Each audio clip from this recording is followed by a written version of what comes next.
दोस्तों आज मैं आपके लिए लाया हूं 4 सबसे बड़े मूर्ख लोगों की कहानी जो कि अकबर बीरबल के दरबार से संबंधित है। तो चलिए शुरू करते हैं। एक दिन दरबार में राजकीय कार्रवाई के मध्य अचानक अकबर बीरबल से बोले, बीरबल, इस राज्य के 4 सबसे बड़े मूर्खों को हमारे सामने हाजिर करो। हम तुम्हें 1 महीने का समय देते हैं, तुरंत इस काम में लग जाओ। अकबर का आदेश सुन बीरबल आश्चर्यचकित हुआ, किंतु वह था तो अकबर का मुलाजिम ही। उनका हर हुक्म बजाना उसका फर्ज था। वह तुरंत 4 मूर्खों की तलाश में निकल पड़ा। 1 माह पूर्ण होने के उपरांत वह 2 व्यक्तियों के साथ अकबर के समक्ष उपस्थित हुआ। अकबर की नजर जब 2 व्यक्तियों पर पड़ी तो वे बिफर गए। बीरबल, ये क्या, तुम 2 ही मूर्खों को लेकर आए हो? हमने 1 महीने का वक्त तुम्हें 4 मूर्ख लाने के लिए दिया था। हुजूर, मेरी गुजारिश है आप अपना गुस्सा शांत रखिए और मेरी बात सुने बगैर किसी नतीजे पर मत पहुंचिए। बीरबल अकबर का गुस्सा शांत करते हुए बोला। बीरबल की बात सुन अकबर का गुस्सा कुछ ठंडा हुआ। जहां पना, ये रहा पहला मूर्ख। इसकी मूर्खता का वर्णन सुनेंगे तो आप भी सोचेंगे कि ऐसे लोग भी होते हैं इस दुनिया में। पहले व्यक्ति को आगे कर बीरबल बोला, बताओ ऐसी क्या मूर्खता कर रखा है ये? अकबर ने पूछा। हुजूर, मैंने इस व्यक्ति को बैलगाड़ी पर बैठकर कहीं जाते हुए देखा। बैलगाड़ी चालक के अतिरिक्त बैलगाड़ी पर बैठा ये अकेला व्यक्ति ही था। फिर भी इसने अपनी गठरी सिर पर लाद रखी थी। चकित होकर जब मैंने कारण पूछा तो ये कहने लगा कि गठरी बैलगाड़ी पर रख दूंगा तो बैल के ऊपर बोझ बढ़ जाएगा, इसलिए मैंने गठरी अपने सिर पर रख ली है। अब इसे मूर्खता नहीं कहेंगे तो क्या कहेंगे? पहले व्यक्ति की मूर्खता का किस्सा सुनकर अकबर के चेहरे पर मुस्कुराहट तैर गई।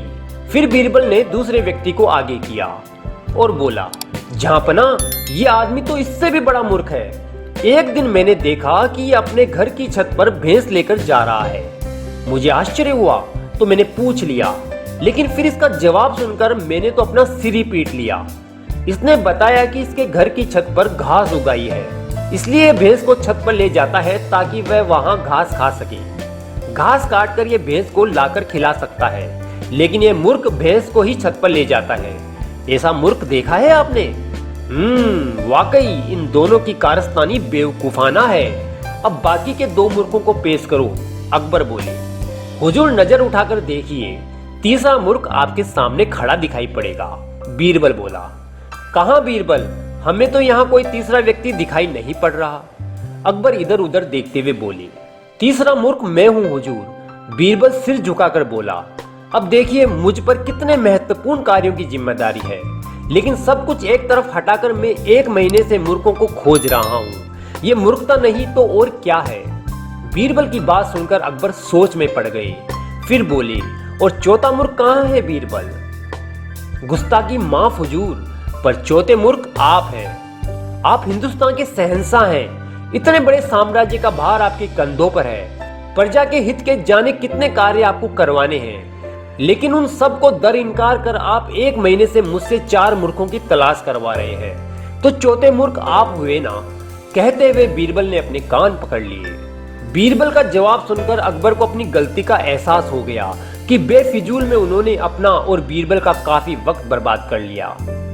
तो दोस्तों, इस कहानी से हमें ये प्रेरणा मिलती है कि मूर्खों के बारे में सोचना या उनके बारे में बात करना भी मूर्खता ही है। इससे अच्छा है कि हम अपने अच्छे समय को अच्छे कामों में लगाएं। यदि कहानी पसंद आई तो वीडियो को लाइक करें और चैनल को जरूर सब्सक्राइब कर लें। आपका दिन शुभ रहे। धन्यवाद।